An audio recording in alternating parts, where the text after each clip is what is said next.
my name is Cruz, and I love Journey Kids because I get to worship God and see my friends. Hi, Will. Whether you're online or in person, it is still so much fun that you are joining us today. Make sure your parents check out the Parents Guide that you guys can enjoy each week. Hope you have an awesome time. Bye.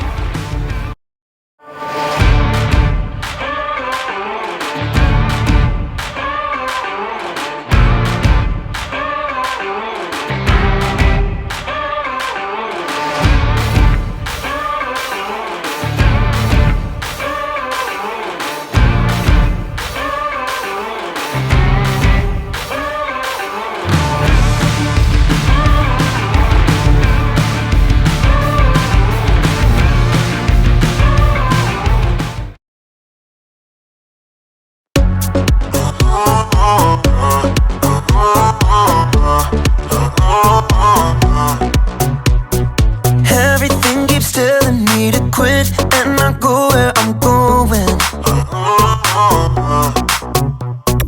But I'm never ever gonna stop, and there's no signs of slowing. Ooh, now I'm moving backward. Ooh, I'm moving forward.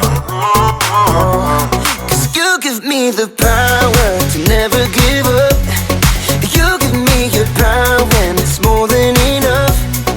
I made my decision, quitting's not an option. No matter how hard it gets, I know I'm in, 'cause you give me the power.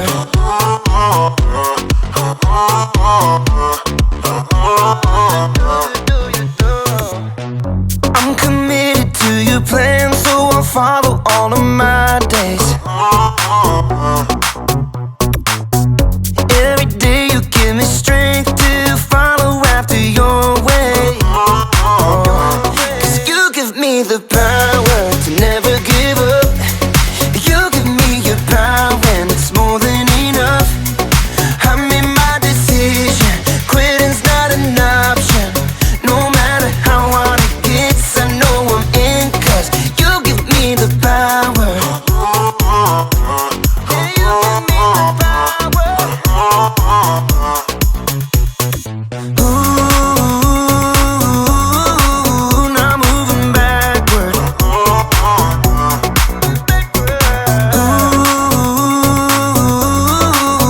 I'm moving forward. 'Cause you give me the power to never give up. You give me your power and it's more than enough. I made my decision, quitting's not an option. No matter how hard it gets, I know I'm in, 'cause you give me the power. Yeah, God gives me the power.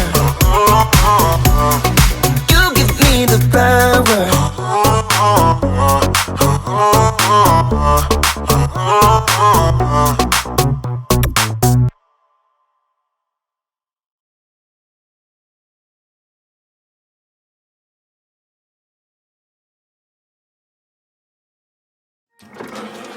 Welcome to Story Lab. This week we're talking about grit, while we take a look at the story of someone whose life went from bad to good. That's enough to make your head spin. Oh, and there's this.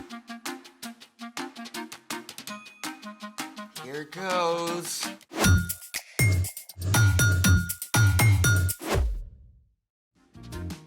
Hey, I'm Amaya, And I'm Zeke. and we're talking about grit, which is refusing to give up when life gets hard. What's under the plates? I don't know, actually. How do you not know? Well, today's story includes a mysterious dream with food. So, mystery food challenge. This is great. Those plates could be filled with all sorts of awesome, weird flavored gummies.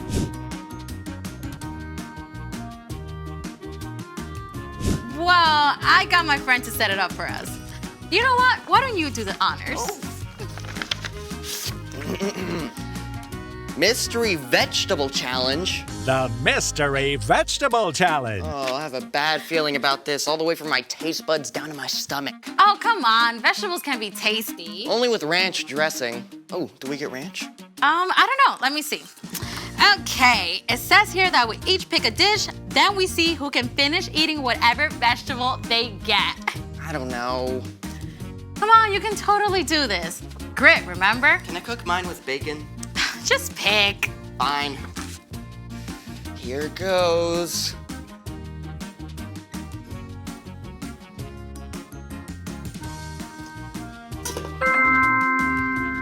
Ooh, that's a lot of carrots. Yeah, I'm definitely gonna beat you. You don't even know what your veggie is yet. Yeah, but I like vegetables. They're good for you. Just pick. All right.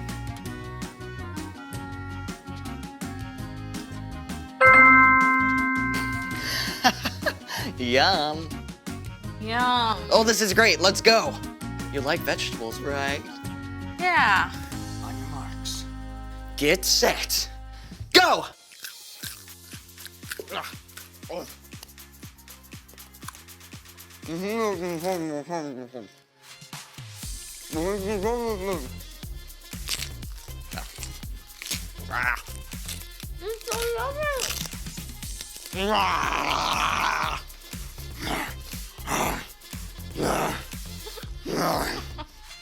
I'm gonna beat you. Oh, I won! I won! I'm the carrot master. And I think it's time for... The story before the story. Today, we're in the very first book of the Old Testament, Genesis. God created the whole amazing world, but people turned away and broke their relationship with God.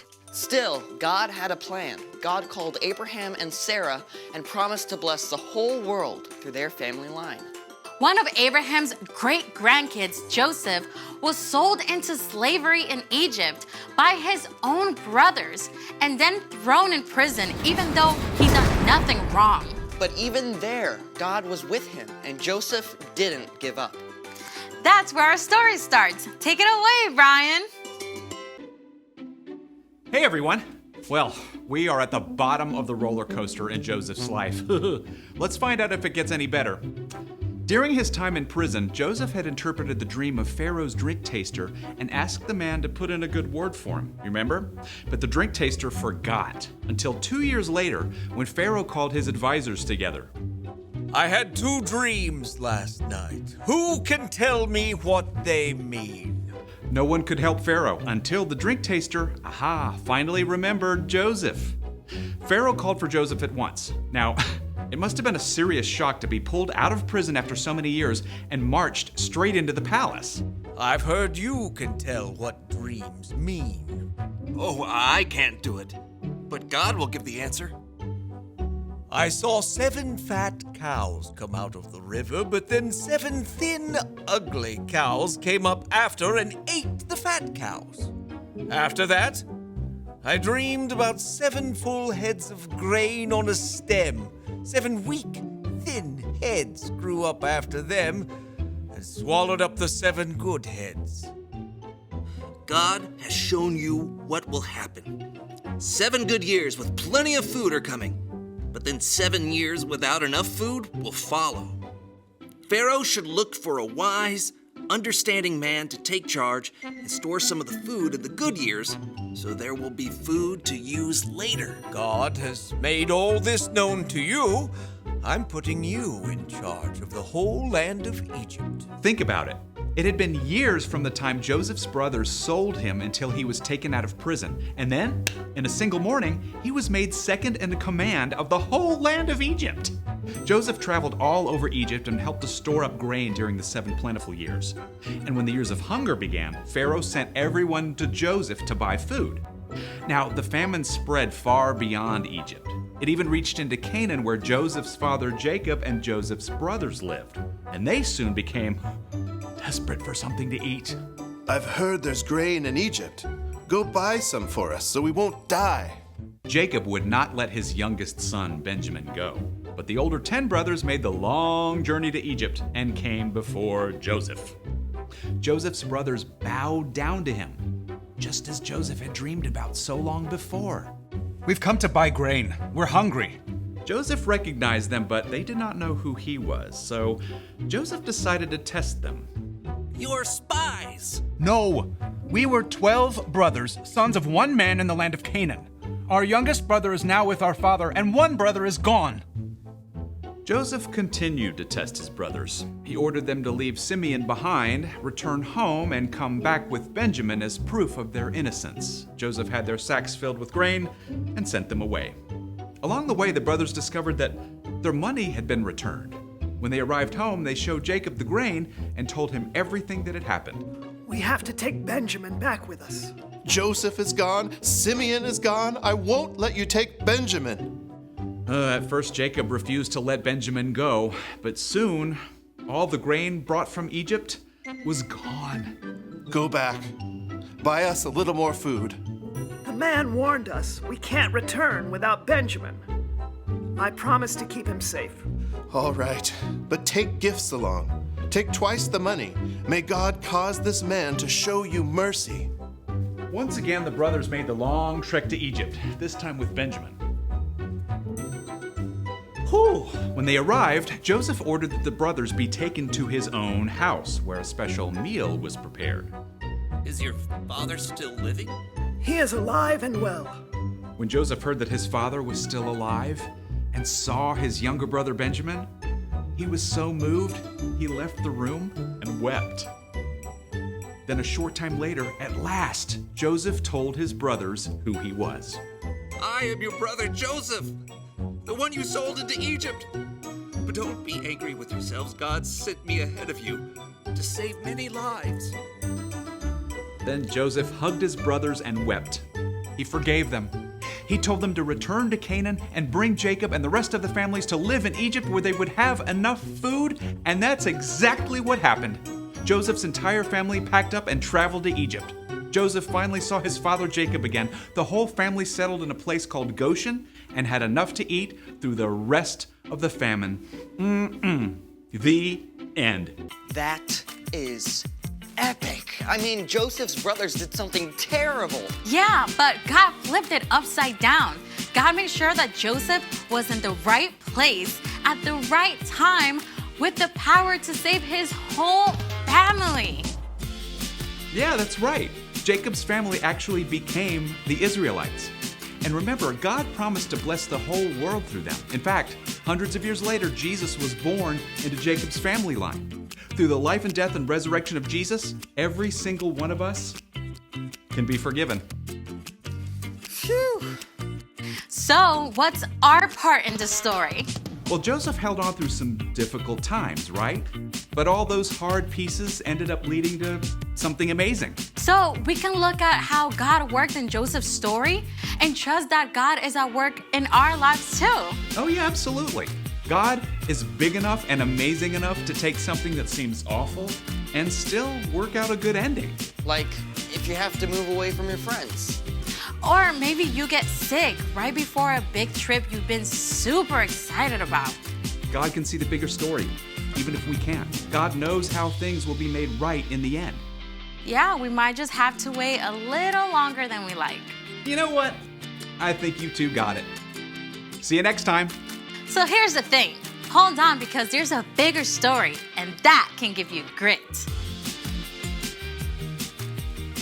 You really don't have to finish that. Oh, you bet I am, because the bigger story for this broccoli is sauteed with some bacon. Well, we can't finish without finding out what's in the last dish. Oh, go for it.